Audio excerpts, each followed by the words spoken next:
వచనం చదివినట్లయితే 16వ అధ్యాయము 9వ వచనము, ఆదికాండం. అప్పుడు యెహోవా దూత నీ యజమానురాలి యొద్దకు తిరిగి వెళ్ళి ఆమె చేతి కింద అణిగి ఉండుమని దానితో చెప్పెను. మరియు యెహోవా దూత నీ సంతానం నిశ్చయముగా విస్తరింపజేసెను, అది లెక్కింప వీలలేనంతగా విస్తారమునని దానితో చెప్పెను. ఇక్కడ దేవుడు ఏమంటున్నాడండి? తిరిగి వెళ్ళు. గత కొన్ని వారాలుగా పంచుకున్న రీతిగా అదే అంటున్నాడు దేవుడు, తిరిగి వెళ్ళు. మనం అనుకుంటాం తిరిగి వెళ్ళంటే పాత జీవితానికి, పాప జీవితానికి, పాత అలవాట్లకి, పాత బ్రతుకుకి కాదు. ఇది కాదు. దేవుడు అంటున్నాడు ఏంటిదంటే తిరిగి వెళ్ళు. నువ్వు ఎక్కడి నుంచి అయితే వచ్చావో అక్కడికి తిరిగి వెళ్ళు. ఇదే మాట మనము ఏలియా జీవితంలో కూడా చూస్తాం. దేవుడు వచ్చి ఏలియాతో అంటాడు, ఏం చేస్తున్నావు నువ్వు ఇక్కడ అంటే, ఏలియా అంతా చెప్పిన తర్వాత అప్పుడు దేవుడు అంటాడు, తిరిగి వెళ్ళు. ఎందుకు భయపడుతున్నావు? తిరిగి వెళ్ళు. ఈరోజు దేవుడు హాగర్కి కూడా దేవుని దూత ఏమంటుందంటే తిరిగి వెళ్ళు. ఈరోజు దేవుడు మీతో ఏమంటున్నాడంటే, ఎక్కడి నుంచి పారిపోతున్నావు? తిరిగి వెళ్ళు. ఏది ఇబ్బంది అనుకుంటున్నావు? తిరిగి వెళ్ళు. ఏది శ్రమ అనుకుంటున్నావు? తిరిగి వెళ్ళు. మీరు ఎక్కడి నుంచి పారిపోతున్నారో, దేని నుంచి పారిపోతున్నారు, దేని నుంచి విడుదల పొందాలని ఆశపడుతున్నారు నాకైతే తెలియదు. కానీ దేవుడు అన్నాడు, నువ్వు ఎక్కడి నుంచి అయితే వస్తున్నావు, ఎక్కడి నుంచి అయితే పరిగెత్తుతున్నావు, ఎక్కడి నుంచి అయితే పారిపోతున్నావో అక్కడికి తిరిగి వెళ్ళు అంటున్నాడు. హాగర్కి ఆ రోజు దేవుని దూత చెప్పిన ప్రకారంగా తిరిగి వెళ్ళు. నీ అంటే దేవుని ప్రణాళికకి, దేవుని ఉద్దేశానికి తిరిగి వెళ్ళు. మనం చాలాసార్లు దేవుని ఉద్దేశానికి, దేవుని ప్రణాళిక నుండి దూరంగా పారిపోతా ఉంటే దేవుడు అంటున్నాడు, మరలరా, తిరిగి నా దగ్గరికి రా, తిరిగి నా ఉద్దేశానికి రా, తిరిగి నా హస్తంలోకి రా, తిరిగి నా ప్రణాళికలోకి రా అని ఎలాగైతే యోనాకి చెప్తాడో దేవుడు, ఎలాగైతే ఏలియాకి చెప్తాడో, ఎలాగైతే హాగర్కి చెప్పాడో దేవుడు, అదేవిధంగా మనతో అంటున్నాడు, తిరిగి వెళ్ళు. తిరిగి నా ఉద్దేశానికి, నా చిత్తంలోనికి రా, నా ప్రణాళికలోకి రా అని దేవుడు అంటున్నాడండి. ఈరోజు మీరు గమనించాల్సింది ఏంటిదంటే, ఎక్కడైతే పోరాటం ఉంటుందో అక్కడే ఆశీర్వాదం ఉంటుంది. ఎక్కడైతే శ్రమ ఉంటుందో దేవుడు నేను అక్కడనే ఆశీర్వదిస్తా అంటున్నాడు. నువ్వు దాని నుండి బయటికి వస్తే అక్కడ ఆశీర్వాదం ఉండదు. ఎందుకంటే శ్రమ లేనిదే ఆశీర్వాదం లేదు, పోరాటం లేనిదే ఆశీర్వాదం లేదు.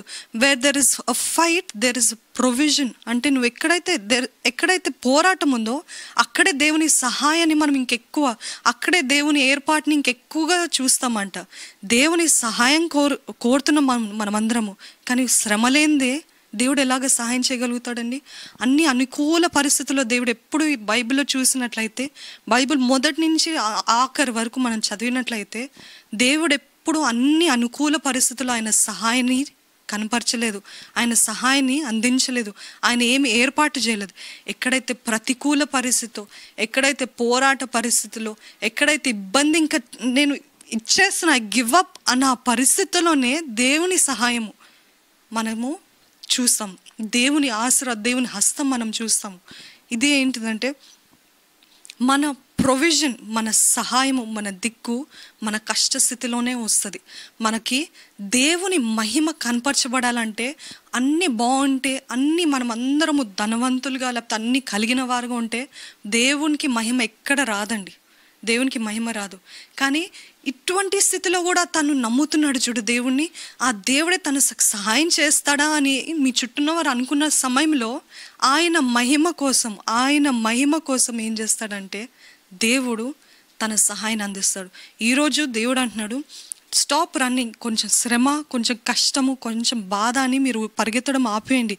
నా మహిమ నీ జీవితంలో కనపరచాలంటే, నా మహిమ లేకపోతే నా ప్రభావం నీ జీవితంలో చూపించాలంటే దేవుడు అంటున్నాడు, నువ్వు ఎక్కడున్నావో అక్కడ నిలకడగా ఉండు. నిన్ను ఎక్కడైతే పెట్టానో అక్కడ నిలకడగా ఉండు. నేను ఎంతగా బాధ పెట్టినా, ఎంతగా కించపరిచినా, ఎంతగా మిస్ట్రీట్ చేసినా నువ్వు ఎక్కడ ఉన్నావో అక్కడ నిలకడగా ఉండు. నా వైపు చూస్తూ, నేను నీ వైపు చూస్తున్నానని గుర్తించుకొని నువ్వు నా వైపు చూస్తూ ఏది చేసినను ఉంటుంది కదా వాక్యంలో, దేవుని నామంలో మనం ఏది చేసినను వ్యర్థంగా పోదండి.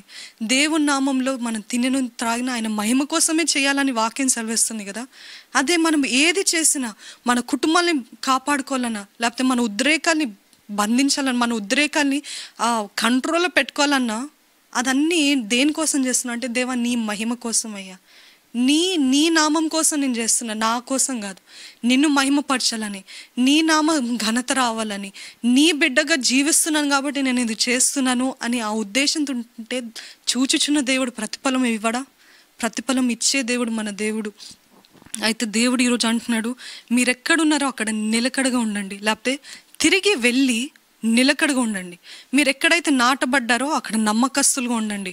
యోసేపుని చూస్తాం కదా, యోసేపు ఎంత నీచమైన స్థితిలోకి వెళ్ళినా, ఎంత లోయలోకి వెళ్ళినా, ఎక్కడున్నా, ఖైదీగా ఉన్నా, రాజుగా ఉన్నా, పనివాడుగా ఉన్నా, బానిసగా ఉన్నా, ఎక్కడున్నా ఎప్పుడు చూసినా పారిపోలేదు. ఒక్క విషయంలో పారిపోయాడండి యోసేపు. అదే విషయం అంటే పాపం నుండి పారిపోయాడని వాక్యంలో రాయబడి ఉంటుంది. ఎప్పుడైతే పోతిఫర్ భార్య తనని శోధిస్తుందో అప్పుడు పాపం నుండి పారిపోయాడు అని. ఎంత మంచి ఎగ్జాంపుల్ యోసేపు. ఆయన పాపం నుండి పారిపోయాడు కానీ ఆయనకిచ్చిన స్థానం నుండి ఎప్పుడు పారిపోలేదు. ఈరోజు దేవుడు మీకు ఒక స్థానం ఇచ్చి ఉన్నాడు, ఒక ఉద్దేశంతో మిమ్మల్ని ఎక్కడ పెట్టి ఉన్నాడు, మిమ్మల్ని ఒక కుటుంబంలో పెట్టి ఉన్నాడు, లేకపోతే ఒక ఉద్యోగంలో పెట్టి ఉన్నాడు, లేకపోతే ఒక స్థితిలో పెట్టి ఉన్నాడు దేవుడు ఒక ఉద్దేశంతో. కొంచెం శ్రమ, కొంచెం బాధ, కొంచెం నిందలు రాగానే పారిపోవద్దు. కానీ దేవుడు అంటున్నాడు, నిలకడగా ఉండు, నమ్మకస్తునిగా ఉండు, నమ్మకస్తురాలుగా ఉండు, దేవుని అందు భయభక్తులు కలిగి ఉండు. దేవుడు చూస్తున్నాడని దేవుని అందు నువ్వు ఏది చేసినా నువ్వు చెయ్యి, దేవుని కోసం చెయ్యి అని దేవుడు అంటున్నాడు. నువ్వు ఆ ప్రతికూల పరిస్థితుల్లో, ఆ శ్రమ పరిస్థితుల్లో, ఆ చిన్న స్థలంలో, ఆ చిన్న ప్రతికూల స్థలములోనే నేను నిన్ను ఆశీర్వదిస్తా. ఆ చిన్న అవి ఇంకా దీని నుండి ఆశీర్వాదం రావటం అసాధ్యం అనుకున్న పరిస్థితిలోనే దేవుడు ఏమంటున్నాడంటే, నేను అక్కడనే ఆశీర్వదించి నా మహిమను, నా గొప్పతనాన్ని, నా ప్రభావాన్ని చూపిస్తా. మన జీవితం కూడా ఎప్పుడు దేవుని మహిమపరిచే జీవితంగా ఉండాలి. మన జీవితం కూడా ఎప్పుడు కూడా అన్నీ బాగుండాలని ఆశపడద్దు. కానీ మనల్ని చూసిన వాళ్ళు ఇంత శ్రమలో కూడా తను ఇంత సంతోషంగా ఉందే, ఇంత బాధలో కూడా తన నిరీక్షణ దేవునిపై ఉంది. అప్పుడు ఇదంతా అయిపోయిన తర్వాత దేవుడు ఒక స్థానానికి తెచ్చిన తర్వాత అందరూ అంటారు, తన నమ్మకత్వము, తన విశ్వాసం దేవుని పైన పెట్టింది, అందుకని దేవుడు తనని ఘనపరిచాడు. అప్పుడు ఆ ఘనత అంతా దేవునికి వెళ్తుందండి. మనము తెలుసుకోవాలి ఏంటిదంటే, మన ప్రతి పరిస్థితి కొన్నిసార్లు దేవుడు అనుమతిస్తాడు. ఎందుకంటే ఆయన మహిమ కోసం, ఆయన ఘనత కోసం, ఆయన నామ హెచ్చింపు కోసము. అదేవిధంగా ఆయన కేవలం ఆయన కోసం కాదు, కానీ ఆయన ఎప్పుడు పంచే దేవుడు కదా, ఆయన ఎప్పుడు ధారాళంగా ఇచ్చే దేవుడు కదా. ఆయన మహిమ పరచబడుతూ ఉంటే ఆటోమేటిక్గా దేవుడు ఆ మహిమ మనకి కూడా ఇస్తాడు, ఆ ఘనత మనకి కూడా ఇస్తాడు. అది మనల్ని కూడా God always honours back, he never విత్హోల్డ్స్.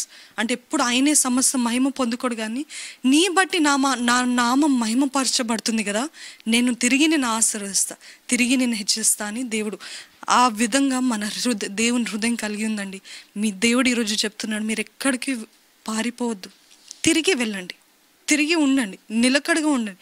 ఏ స్థానంలో పెట్టాడో దేవుడు ఆ స్థానంలో నమ్మకస్తులుగా, ఏమొచ్చినా రాకపోయినా, తగిన గుర్తింపు వచ్చినా రాకపోయినా, తగిన సఫలత ఉన్నా లేకపోయినా, దేవుడు అక్కడి నుంచి బయలుదేరు అనేంత వరకు మనము దేవుడు ఇచ్చిన స్థానంలో నిలకడగా ఉండాలంట.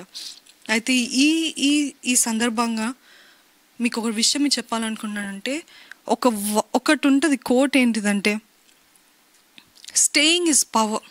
స్టేయింగ్ ఇస్ పవర్ అంటే నువ్వు ఎక్కడైతే ఉంటున్నావో, ఎక్కడైతే నిలకడగా ఉంటావో అదే నీ శక్తి అంట.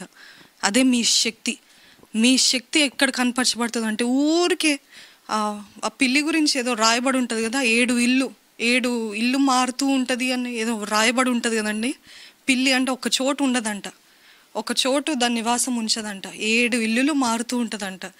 అదేవిధంగా మనం ఇప్పుడు చూసినట్లయితే ఈ జీవితంలో ఏమి సాధించని వారిని చూస్తే ఏంటి మనం గమనించేదంటే, ఇక్కడ కొద్దిసేపు, అక్కడ కొద్దిసేపు, అక్కడ కొద్దిసేపు, అక్కడ కొద్దిసేపు, ఈ సంఘం బాగాలేదా, ఇక్కడ ఈ సంఘం బాగాలేదా, ఆ సంఘం బాగాలేదా, ఏ సంఘం పర్ఫెక్ట్ లేదు, అసలు నేను చర్చికి వెళ్ళను అలా అంటే ఆశీర్వాదం లేదు. అదేవిధంగా మన జీవితంలో కూడా చాలామందిని చూస్తుంటాను కదా, ఎప్పుడు తక్కువ స్థితిలో ఉన్న వాళ్ళని చూడండి. ఎందుకంటే వాళ్ళు నిలకడగా ఉండరు. ఎప్పుడు చూసినా కదులుతూనే ఉంటారు, ఎప్పుడు చూసినా మెదులుతూనే ఉంటారు, ఎప్పుడు ఒక స్థానంలో ఉండరు.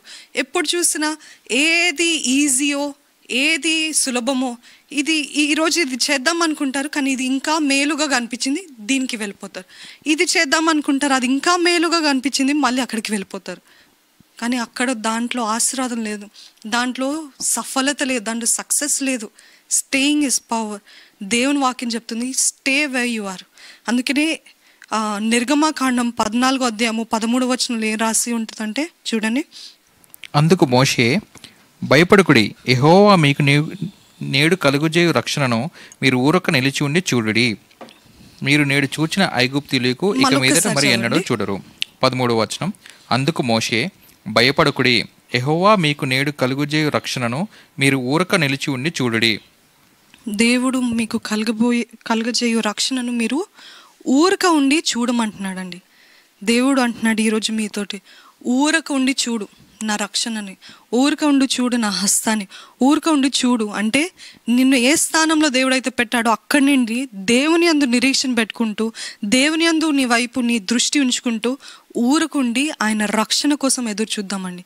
ఎంత భయంకరమైన పరిస్థితి అయినా ఆయన రక్షిస్తాడు, ఆయన చూస్తున్నాడు, ఆయన ఎల్ రోయి, ఆయన చూచుచున్న దేవుడు, ఆయన తప్పనిసరిగా ప్రతిఫలాన్ని ఇస్తాడు అని తెలుసుకొని దేవుడు ఈరోజు మీతో అంటున్నాడు, నిలకడగా ఉండి నా రక్షణ హస్తాన్ని చూడండి, నిలకడగా ఉండండి. ఎక్కడున్నా సరే, ఏ పరిస్థితిలో ఉన్నా సరే, ఏ స్థానంలో ఉన్నా సరే, ఏదైనా పర్వాలేదు. దేవుడు అంటున్నాడు, మీరే స్థానంలో ఉన్నారో అక్కడ నిలకడగా ఉండి నా వైపు చూడండి. దేవుడు మీకు చెప్తున్నాడు, స్టాప్ రన్నింగ్, పరిగెత్తడం, పారిపోవడం ఆపివేయండి.